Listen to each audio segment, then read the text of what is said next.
Hey friends, welcome back to my channel. Today I'm going to take you along and show you how to make the most delicious, soft, and wonderful sourdough cinnamon rolls. It's a super easy recipe. And then I'm going to show you my sweet peony plants that we planted last February. They're doing really well. And take you with me to the antique bunkhouse. So this sourdough recipe, I actually started out making dinner rolls and I took a little too long to get to it, so ended up finishing them off as cinnamon rolls, but it's the same recipe. It's my soft sourdough roll recipe, which is it's just 2 cups of active sourdough starter.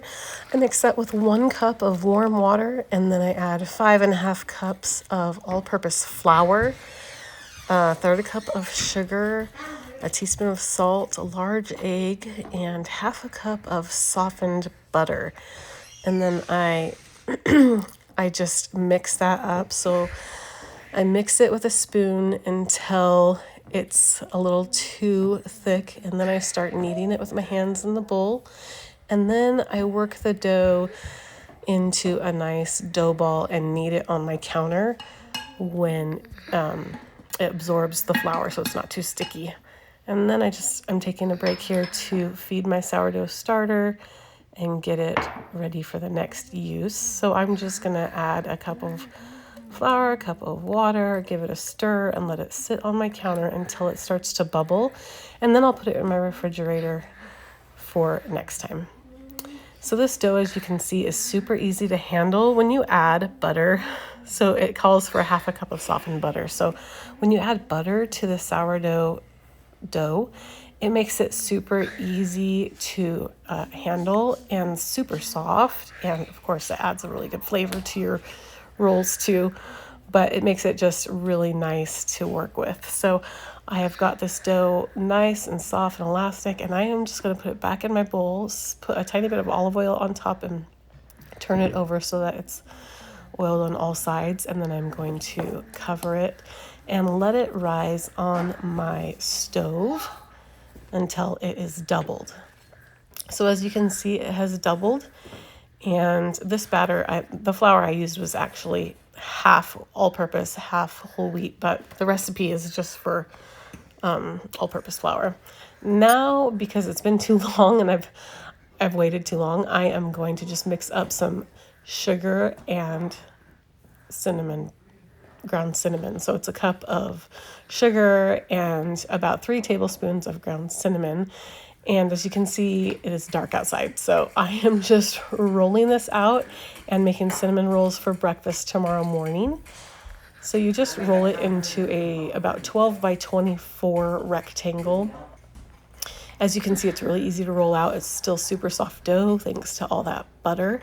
And then I add about 1/4 cup of water to my cinnamon sugar mix so that it is wet.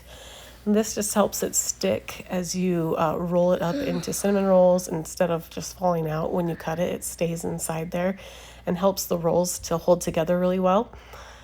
Instead of using butter, I use the water. It just works a lot better, I have found. And then I'm going to roll it up starting on the short end because I want to make really big cinnamon rolls instead of a whole bunch of smaller cinnamon rolls.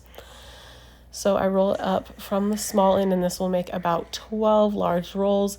You could roll it up from the 24-inch side if you wanted to make like 24 cinnamon rolls instead of 12. And then I cut them into about 1-inch rolls. And I didn't cut this perfectly. It could have made 12 rolls, but I ended up making 11. And you can just see a really nice swirl in there, and that's the end piece. But yeah, these turned out delicious. So I really like the size, making 12 of these rolls instead of 24, but I like a nice big cinnamon roll. So,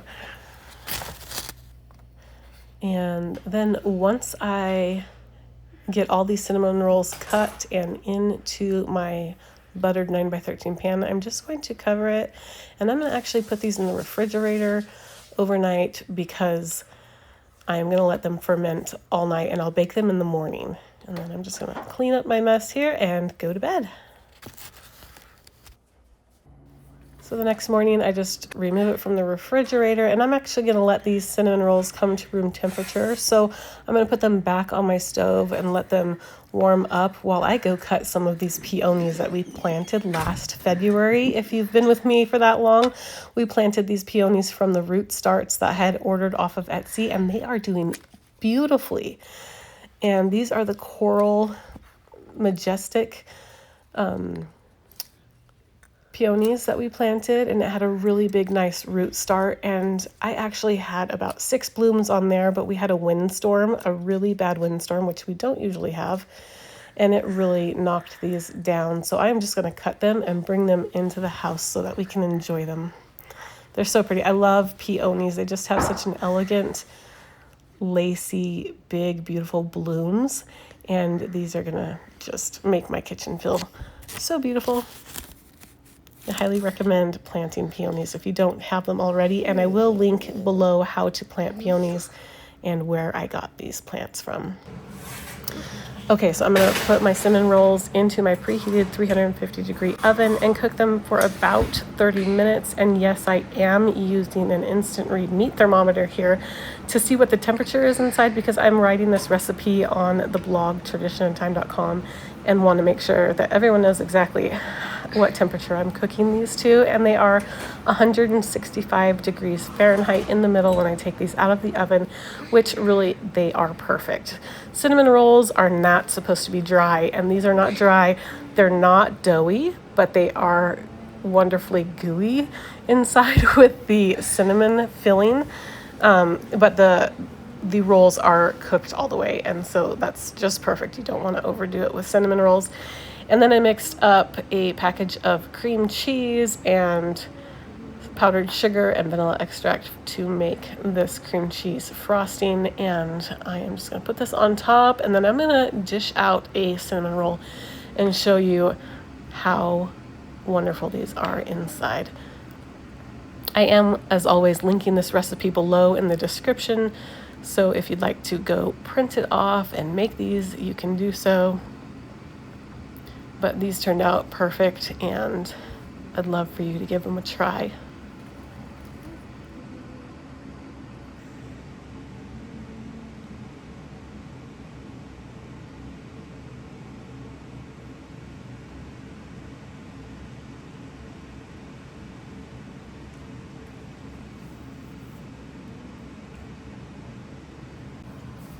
And as you can imagine, with kids at home and the family, these cinnamon rolls did not last long at our house at all, but they are wonderful. Okay, I'm going to take you guys along with me to the antique bunk house here in Fruitland and just do a little bit of antique shopping. This crock is super cute, and I would love to get it, but I think it was a little high price, so I didn't pick that up today.